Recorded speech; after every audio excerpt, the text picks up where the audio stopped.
Welcome to Bob on Bushcraft, or BOB, Bob. Bushcraft and survival stuff.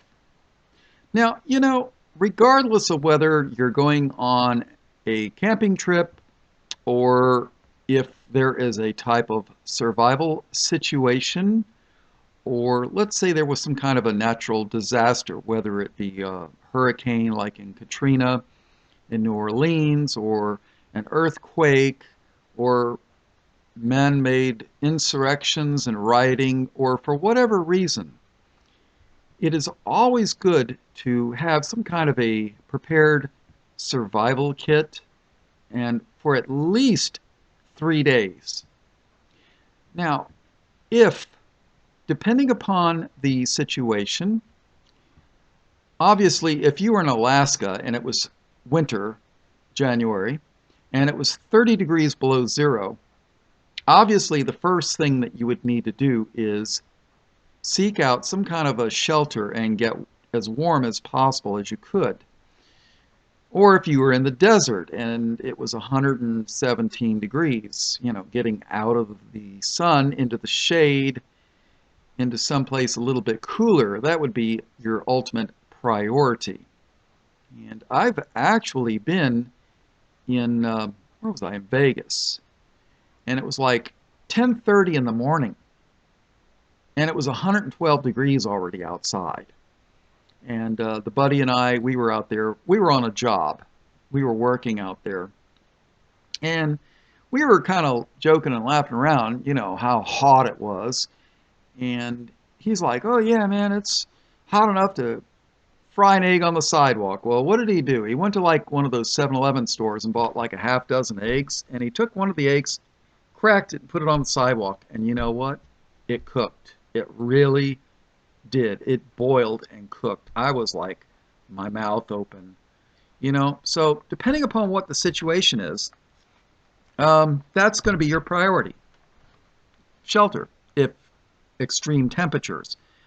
But barring that type of a situation, one of the most important things would be the procurement of water. Now, salt water makes up the great majority of water in the oceans, but we're not talking about that. We're going to talk about fresh water. Now, when you're dealing with fresh water out of a lake or a stream or a pond or a canal or whatever you have, it's going to have little nasty things called bacteria and possibly viruses and other things. So one of the best things you can do is have some tablets. There's two major methods of chemical disinfection. But before we talk about that, what I would suggest you do is you can take a container, take coffee filters, and you put that over the mouth of the container and hold it, and then take it and dip it into the water. And the coffee filter will catch the large debris and keep out, the gunk. So mostly you'll get pure water. Now, if you had a metal container, preferably food grade stainless steel, like a Clean Canteen type, that's the name of the company, container, or a military canteen, the best way to disinfect that type of water in that type of a situation would be to boil it. And you really don't need to boil it that long, but it has to come to a full boil, not just the little bubbles on the bottom. No, when the bubbles start coming to the top, and what they call a rolling boil, it really, once it gets up to a rolling boil, it's clean. That's it. Because the boil water at sea level is 212 degrees Fahrenheit, or 100 degrees centigrade for those of you that know European measurement. And to kill the great majority of bacteria, you only need to get water up to about 170 degrees. That would kill most bacteria. But there are other things, such as what they call cysts, and those are extremely, a lot more difficult to kill. And you have things called cryptosporidium. Crypto means hidden. And you have another thing called giardia. And both of those are cysts, and they are very difficult to kill. Now, if you didn't have the means to boil water, what you can do is get one of those Nalgene type runners. Use those, people into the sports. They are virtually unbreakable. They are 1 quart or 1 liter. And if you don't know what a liter is, you take a quart, take a shot glass, and add an extra shot of 1.5 ounces more, and that is approximately a liter of water. That's for those European people. But you could take it, fill it up with water. It would be approximately 2 pounds plus the weight of the container. You could throw it up in the air 10 feet, land on a hard concrete surface, and generally they don't break. Those Nalgene containers are pretty solid, really. Now, there's 2 methods of purifying water with a chemical way. One is iodine, and you can get that from a company called Portable Aqua. They make iodine tablets, and they do work very well, but it leaves a very nasty aftertaste. And it's not something that you would want to use for long term. For 3 days, no problem, until you can get up and running with back to normal situation, like what they had with Hurricane Katrina. But like I say, it has a very bad aftertaste. Iodine is an essential nutrient. It's a mineral. And also, if there was radiation, radioactive fallout, nuclear fallout, iodine is a very useful thing to protect your thyroid. But for most situations, that would be impractical. Okay. But the other thing that they have, which I recommend, is something called chlorine dioxide. It's a very potent oxidizing agent, which means it basically, that's a fancy way of saying it kills germs, bacteria, and viruses. And it's used in water treatment rather, depending upon where you're at. It has a very, very long history.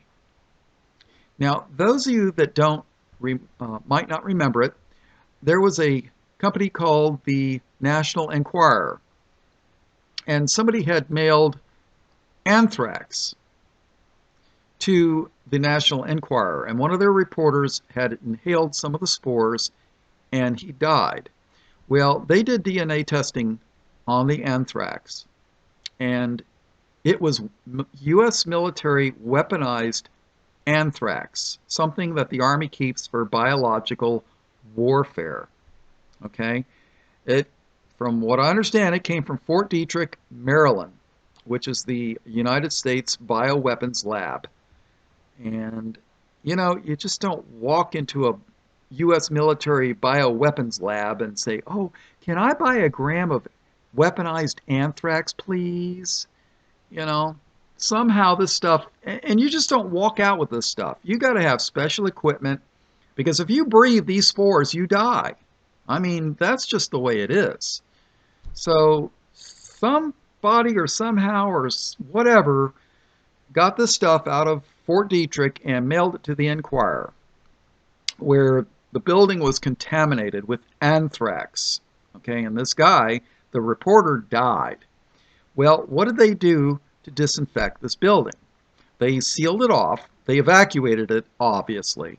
They sealed it up, and they pumped chlorine dioxide gas into the building. And that was how they killed Anthrax. And anthrax, when it's in a spore form, basically a spore is like an egg. And then whatever's inside the egg, once it hatches, it's like a bacteria and it'll spread. But when it's in the egg type form, it's very difficult to get something inside the egg to kill the germs. Very difficult. And that's what spores are like. Cryptosporidium, anthrax, and giardia. They're spores. Very difficult to kill. But chlorine dioxide, it works. And it doesn't leave a nasty aftertaste like iodine does. So chlorine dioxide, you could buy this from Portable Aqua or from a company called Katydn, Katydn also makes some very good quality water treatment filters, in addition to making water treatment tablets. And you take 1 tablet of this for 1 quart or 1 liter of water. You throw it in your Nalgene bottle or your canteen or whatever you've got, and you shake it up, and it dissolves, and preferably cold water, and it will, they say give it a 4-hour detention time, let it sit for 4 hours to give it a chance to work, and you will have clean, purified, maybe not sterilized, but purified water to drink. And let's face it, people, if you go 3 days without water, there's a good chance you're going to die. And if you're in the desert, you're not even going to last 3 days. So basically on the 4th day, anywhere you go, 4 days without water, you're dead. So water is very important. But chlorine dioxide is very, very useful. It doesn't have the bad aftertaste. And, the pills don't cost that much. I think it's 20 or 24 tablets for like $12 or something like that, You throw it in your pack with like a Nalgene water bottle canteen or something of that nature. You can't go wrong. You really can't. Now, chlorine dioxide was used in Niagara Falls, New York, at a water treatment plant for drinking water treatment in 1944. I mean, you're talking, that's World War II, okay? And then in Brussels, in Belgium, which is a country in Europe, they were using it on a large scale in 1956. And they were using chlorine, but then they decided to switch to chlorine dioxide. So it is very, very useful, and it is effective. It does work. Matter of fact, the reason they got the idea to use chlorine in drinking water to kill all the bad bacteria that were making people sick was in World War I, the Germans were using chlorine gas. They were using gas warfare, and they would take gas and send it to the enemy troops, their enemy's troops, and it would kill people. And somebody says, well, this chlorine gas kills people. They got the idea, well, what if we put this in water to kill all the, bad bacteria? And it worked. So, but chlorine dioxide seems to be a better form of chlorine for water treatment.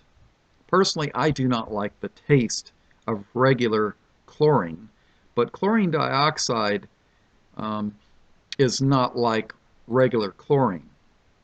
It disinfects and then it dissipates. It breaks down. And it's chlorine and 2 parts oxygen. So when it breaks down, you got oxygen in your water, and water is made of oxygen. It's made of hydrogen and oxygen. That's why it's called H2O, 2 2 parts hydrogen, 1 part oxygen.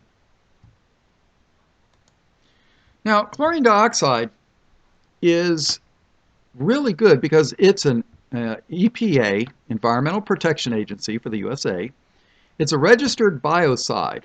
Bio means life and cide means kill. So it kills biological agents such as bad bacteria. Okay?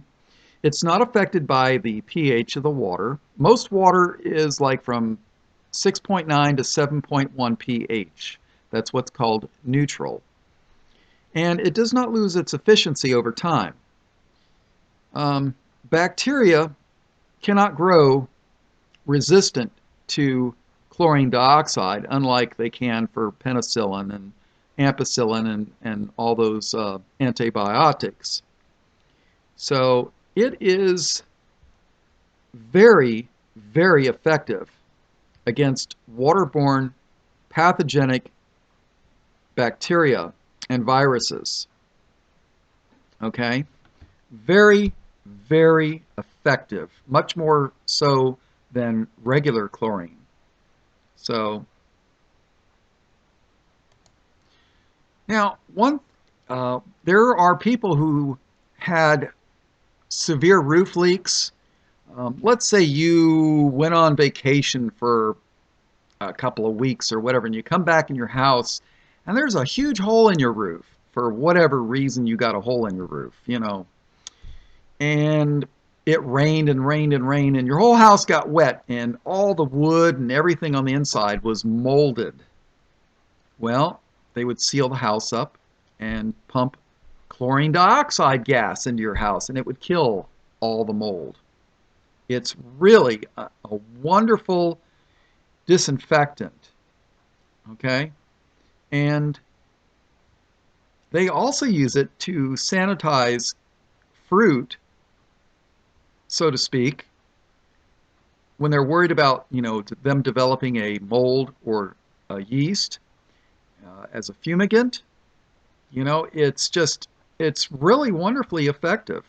And I tell you what, if you are in a survival type situation for whatever reason, and you want to filter, if you don't want to carry a filter around, this stuff works. It really does. It's just a wonderful thing. It works.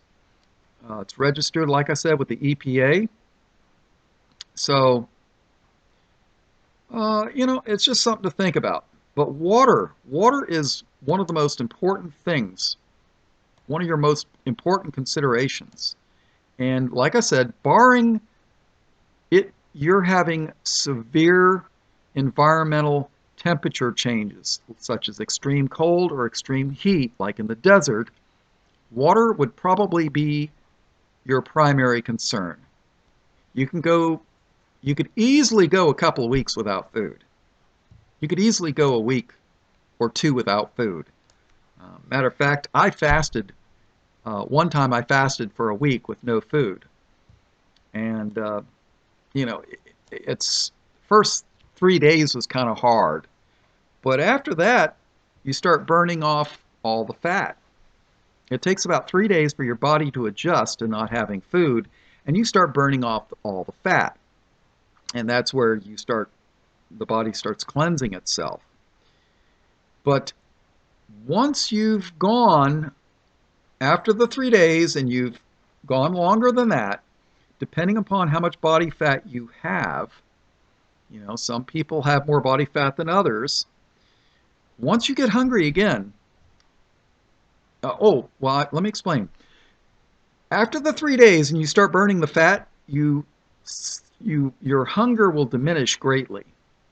Matter of fact, some people report no hunger at all because they're burning their body fat.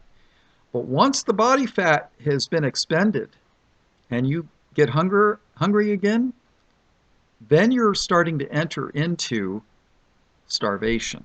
That's when you need to break the fast and start eating again. And, you know, if you've gone a week without food, the last thing you want to do is chow down a pound of steak. You don't want to do that. It's just not something you'd want to do. Um, you'd want to start with a broth or, maybe some fruit smoothie or something to that effect, you know. But this is not about um, fasting. This is about a survival type situation and chlorine dioxide. And I hope you found this interesting. And if you want, check it out. Portable Aqua and Katydn. They both sell this product. It has a pretty good shelf life.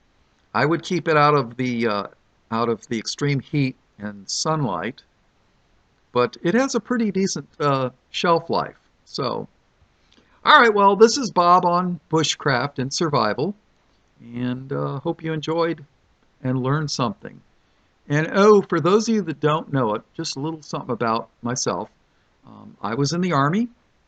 I spent some time in the Army. I've done a lot of camping.